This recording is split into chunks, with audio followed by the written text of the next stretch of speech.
m'appelle Denis Fontaine, bonjour, je suis professeur de neurochirurgie au CHU de Nice, spécialiste de ce qu'on appelle la neurochirurgie fonctionnelle, c'est-à-dire la chirurgie qui vise à corriger des dysfonctionnements neurologiques, les troubles du mouvement, c'est-à-dire la maladie de Parkinson, le tremblement essentiel, la dystonie, certaines formes de douleurs chroniques que l'on traite par des techniques qu'on appelle de neuromodulation, c'est-à-dire qu'on va se servir de la stimulation électrique chronique du système nerveux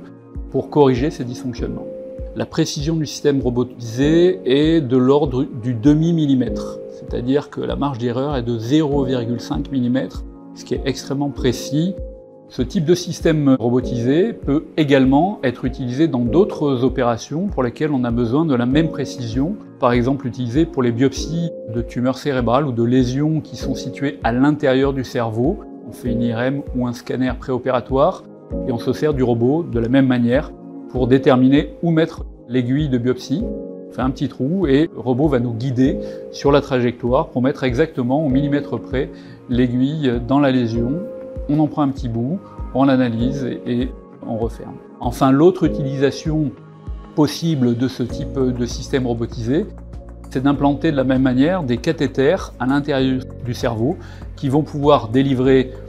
un produit quelconque, que ce soit un produit de chimiothérapie locale, un produit de thérapie ciblée